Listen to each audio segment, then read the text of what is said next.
I get like signs with feathers, white feathers, but that's supposed to be like a symbol, isn't it? If anything important's happening, or it's like my birthday or something like that, there's always like a little trail of feathers wherever I go. We definitely grieve, whereas like our grandma, so mum's mum, didn't, and now she's loopy and confused and now got like dementia, so because she never cried once, whereas we actually, yeah, we processed it, we spoke about it, we didn't hold anything in.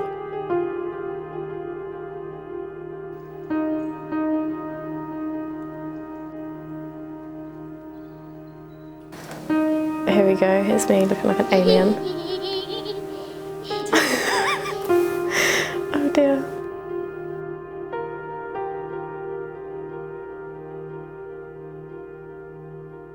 Is that in Hungary? Yeah. My mum and her brother and sister, they all, you can see like in their face, they all look just like their dad.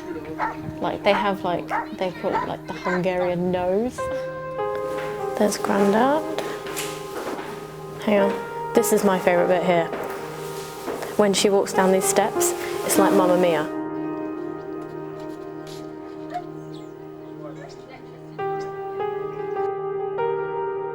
What am I putting on her? Chocolate buttons. Dad said to Maddie once when she was eating chocolate buttons, eat half now and save the rest for later, and she bit every single one in half instead of eating half the packet.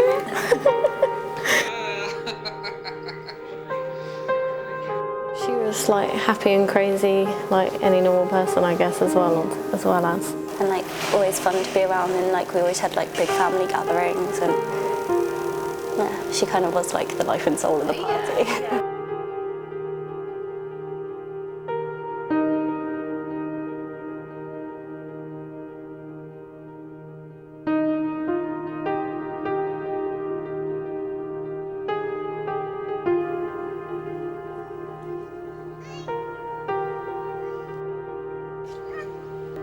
Nice seeing like those clips of like when we were younger and actually seeing Mum and How much she loved us. oh yeah, absolutely. You know, as kids we just probably hated each other, but as soon as like I moved out, and we are pretty much best friends. Like yeah. we just know each other. We're obviously more similar than we realise. Yeah.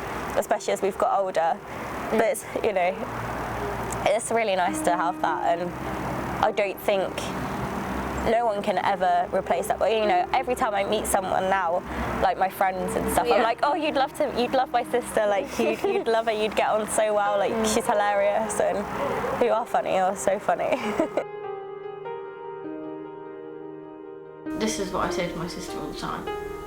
You know that your child will have a good life because we know what not to do from our parents, basically.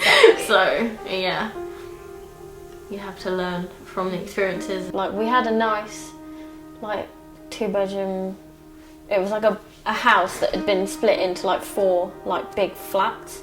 So we were on the ground floor and we had like front garden, back garden, and then like big windows, and you're on the seafront and stuff. It was really nice. And she owned it. She was a nurse for the NHS, district nurse in Bexhill. But they took huge pay cuts. So I remember being in the car and she said that they were like reducing her pay. She was working like the same amount, and they decided that nurses didn't need to be paid, I don't know, they get something stupid like £11 an hour or something like that. So they cut her pay, and I think it was about like £400 a month or something like that. Debt, but we don't really know how, but it was a lot. And then I decided, right, well, I won't go to college then. So I went, and instead I did an apprenticeship, which is how I ended up at Bella's, because I was like, oh, I need to like try and help her out kind of thing. And then I think she thought that it would go when she went, but it didn't. It just went to my older sister, so that didn't really work out. Bella was the first person I called in hysterics on the floor, because I was like, I'm really sorry, I'm going to be late for work. I was like, oh, actually no, like I can't actually come in. this has just happened. And she was like, oh my God. Just in shock on the phone, to be honest, which you would be. That's not a phone call you expect to get, is it? So it's just me and Mum at home. So yeah, I had to call Maddie, and she was like crying, and I was like, stop crying. Like, obviously you have the right to cry. My experiences with everything that's happened, in a negative way, it shows who is there for you in life as well. Like people who, I don't know, people who I think, as I was so young, should have looked after me. Oh, I'm gonna cry. Sorry.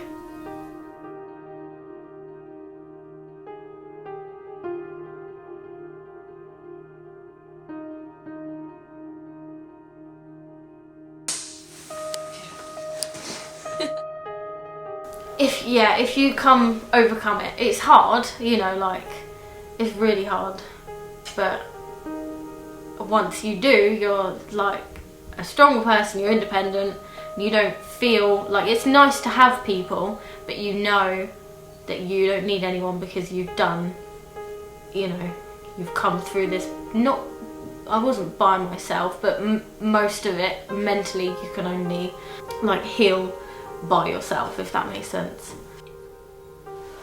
I just want There's one of two ways you can go, I think, and in situations like that, when something awful happens, like mental health, drug, drink, it's all just ridiculously hard to like overcome, but I think you're the only person who can make that happen. You can, when you have a traumatic experience, you can go one of two ways. A lot of people turn to those things to like deal with it, but I just thought, well, if I do that, I'm just gonna end up in the same place. So you have to pick yourself up, sort yourself out, and make a life. Maybe now people are realising it's like real, do you know what I mean? But that's probably only in like the past 2 years people have probably started taking people's mental health seriously. Since everything happened, we're all very close now. Yeah. And when you realise like life is too short, you have to like make sure everyone's okay. Yeah. Basically. So yeah.